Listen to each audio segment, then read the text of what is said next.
Students, as we are starting chapter 1 civics democracy chapter हमने start किया था। Chapter के स्टार्टिंग में हमने किया था इंट्रोडक्शन की डेमोक्रेसी क्या होती है, डेमोक्रेसी का ओरिजिन कहाँ से हुआ है, कैसे आपकी डेमोक्रेसी की मतलब स्टार्टिंग का जो पहल थी वो स्टार्ट हुई थी। ओके, आज हम स्टार्ट करेंगे डेमोक्रेसी चैप्टर के अंदर। हमारा नेक्स्ट सेक्शन है डिफरेंट फॉर्म ऑफ पावर, कि पावर की डिफरेंट फॉर्म क्या क्या है, मीन्स फॉर्म ऑफ गवर्नमेंट क्या क्या है that exist in the world today, जो वर्ल्ड के अंदर एग्जिस्ट करती है। सबसे फर्स्ट है डिक्टेटरशिप। डिक्टेटरशिप वो होती है जिसके अंदर सभी की सभी पावर, ये गवर्नमेंट की वो फॉर्म है जिसके अंदर जितनी भी पावर्स वगैरह होती हैं are concentrated in the hands of one person, that is dictator. सभी की सभी पावर्स एक सिंगल पर्सन के हैंड में होती है, और अ ग्रुप ऑफ पर्सन, या फिर एक ग्रुप ऑफ पर्सन के हैंड में भी हो सकती है।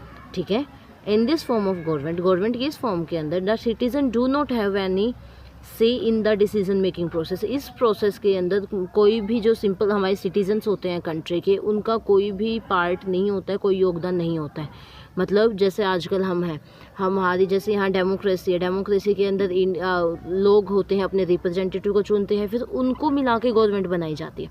उस टाइम ऐसा कुछ नहीं होता था। डिक्टेटरशिप के अंदर क्या होता था कि चाहे तो जो लोग पावरफुल होते थे, चाहे वो एक सिंगल पर्सन भी हो सकता है या ग्रुप ऑफ पर्सन भी होता था जो पावरफुल होता था, वो पूरे कंट्री को कंट्रोल में रखते थे और वही गवर्नमेंट को चलाते थे। ओके, जैसे हमारे पास एग्जांपल है जर्मनी के अंदर हिटलर, इटली के अंदर मुसोलिनी एंड परवेज़ मुशर्रफ इन पाकिस्तान। ये डिक्टेटर थे, इन्होंने पूरे गवर्नमेंट को अपनी पावर से चलाया था। गवर्नमेंट में अगर जिसको भी ये कुछ भी बोल देते थे तो उनको वो कंप्लीट अपना करना पड़ता था। Next, monarchy. मोनार्की के अंदर क्या होता है, it is this form of government, इस गवर्नमेंट की फॉर्म के अंदर the powers are concentrated in to the hands of king और क्वीन। जो सभी की सभी पावर्स किंग और क्वीन के हाथों में होती है, राजा और रानी के हाथों में होती है। मोनार्की आपके 2 टाइप्स की होती है, constitutional monarchy and second one absolute monarchy. Constitution monarchy के अंदर क्या होता है, the king is only a nominal head of the state. जो राजा होता है एक अकेला नॉमिनल हेड होता है स्टेट का। All the powers are exercised by the prime minister and other members of council of minister. जितनी सभी पावर्स होती हैं वो प्राइम मिनिस्टर एंड जितनी भी पावर्स होती हैं वो प्राइम मिनिस्टर और काउंसिल ऑफ मिनिस्टर के द्वारा एक्सरसाइज की जाती हैं, आगे अमल में लाई जाती है। ये मोनार्की फॉर्म गवर्नमेंट की कहाँ थी, ग्रेट ब्रिटेन के अंदर एंड जापान के अंदर, इस टाइप की गवर्नमेंट थी आपकी। नेक्स्ट है absolute monarchy. The king had complete control over the government and people have no rights. इसके एब्सोल्यूट मोनार्की के अंदर जो कंप्लीट होल्ड होता था गवर्नमेंट का वो अकेला राजा के पास होता था और लोगों के पास कोई राइट नहीं होता था। जो राजा ने हुक्म दे दिया वो सबको मानना पड़ता था। This form of government is found in Jordan and Saudi Arabia. ये आपका जॉर्डन और सऊदी अरेबिया के अंदर फॉलो किया जाता था।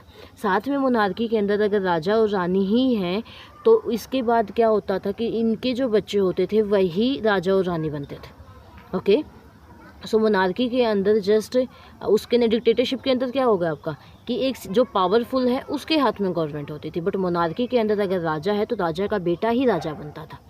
Next form is our theocracy. It is a form of government which is based on one particular religion and where religion leaders hold all powers of government. Theocracy के अंदर क्या होता है कि जो भी ये गवर्नमेंट की फॉर्म होती है जो एक पार्टिकुलर रिलीजन के ऊपर बेस करती है, या फिर जो उसका जो रिलीजन का लीडर होता है उसी के हाथ में गवर्नमेंट की सारी पावर्स होती है। All laws are made to conform the religious teaching of majority religion. Pakistan is an example of this form. इसके अंदर पाकिस्तान आपका सबसे बड़ा एग्जाम, क्योंकि वहाँ पे मान लो ये मुस्लिम ज़्यादा है, मुस्लिम ही है वहाँ पे इस्लाम धर्म, जो भी इस्लाम धर्म का सबसे पावरफुल नेता होता है वही गवर्नमेंट को चलाता था। ये हो गया आपकी theocracy form. Our next topic is various forms of democracy. इसकी डेमोक्रेसी की कौन कौन सी डिफरेंट फॉर्म होती है। सबसे फर्स्ट है यूनिटरी गवर्नमेंट। यूनिटरी गवर्नमेंट के अंदर हमारा unitary government is the form of government, ये गवर्नमेंट की एक फॉर्म है in which all the powers are concentrated in the hand of the central government. इसके अंदर जितनी भी पावर्स वगैरह होती हैं वो कंप्लीट हमारी सेंट्रल गवर्नमेंट के हाथ में होती है। All other units of government derive their power from the central government and are possible to it. England and France are the example of unitary government. जितनी की जितनी पावर्स होते हैं सारे के सारे सेंट्रल गवर्नमेंट के हैंड में होती हैं, सेंट्रल गवर्नमेंट ही वहाँ मेन होती है, और ये जैसे इंग्लैंड और फ्रांस इसके examples. Next is our federal government. It is a form of government in which powers of the government are divided by the constitution. इसके अंदर जो हमारा संविधान होता है उसके, ये गवर्नमेंट की एक फॉर्म है, इसके अंदर जितनी भी पावर्स होती हैं वो कॉन्स्टिट्यूशन के द्वारा डिवाइड कर दी जाती है।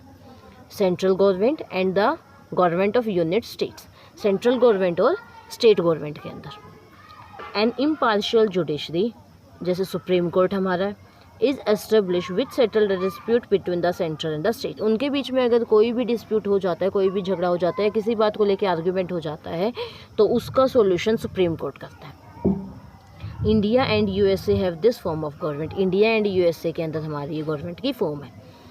Next one, parliament form of government. Next topic is our parliament form of government. देखते हैं ये कैसी पावर है, फॉर्म है गवर्नमेंट की। In which the head of the state, जो स्टेट का हेड होता है, या किंग हो सकता है या कोई president, is a nominal head, वो एक नॉमिनल हेड होता है। And in the actual practice all the powers are government are exercised by the prime minister and the council of ministers. जो किंग होता है या जो प्रेसिडेंट होता है वो जस्ट नाम के लिए सीट पे बैठता है, नाम के लिए उसको पावर दी जाती है। बाकी जितनी भी एक्चुअल पावर्स होती हैं वो सभी प्राइम मिनिस्टर और काउंसिल ऑफ मिनिस्टर जो बनाई जाती है प्राइम मिनिस्टर के द्वारा, उनके हाथ में होती हैं सभी के सभी पावर्स में। तो जितने भी लॉ वगैरह, लॉ कुछ ऑर्डर्स, कुछ और भी पास होंगे, जो हमारे बजट वगैरह पास किया जाएगा, वो कंप्लीट हमारा प्राइम मिनिस्टर और काउंसिल ऑफ मिनिस्टर के द्वारा पास किया जाता है। There is close relation between the executive and the legislative. इसके मतलब एग्जीक्यूटिव और लेजिस्लेचर के बीच में काफ़ी अच्छा रिलेशन होता है। Executive is responsible to the legislature. जो एग्जीक्यूटिव होता है वो लेजिस्लेचर के लिए रिस्पॉन्सिबल होता है, ठीक है। मतलब एग्जीक्यूटिव को कोई भी वो पावर्स वगैरह दी जाते हैं वो लेजिस्लेचर के द्वारा दी जाती हैं। लेजिस्लेचर उनको आगे काम देंगे, फिर आगे एग्जीक्यूटिव जो होते हैं आगे उनको एग्जीक्यूट करेंगे। फिर the legislature has the power to remove the executive before the expiry of its nominal term. Legislature के हाथ में पावर होती है कि एग्जीक्यूटिव की टर्म ख़त्म होने से पहले वो उसको रिमूव भी कर सकते हैं। India and UK have this form of government. India and UK के अंदर हमारी ये गवर्नमेंट की फॉर्म है। प्रेसिडेंशियल फॉर्म ऑफ गवर्नमेंट की, प्रेसिडेंशियल गवर्नमेंट की कौन सी फॉर्म होती है?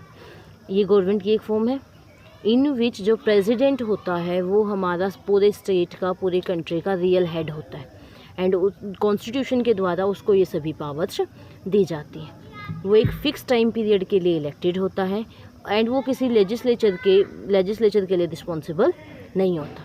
The legislature can not remove him by passing a vote of non confidence against him. मतलब वो जो लेजिस्लेचर होता है उसको रिमूव नहीं कर सकता। वो कैसे ही उसको रिमूव नहीं कर सकता, चाहे वोट से या फिर नॉन कॉन्फिडेंस लॉ पास करके भी वो उसको रिमूव नहीं कर सकता।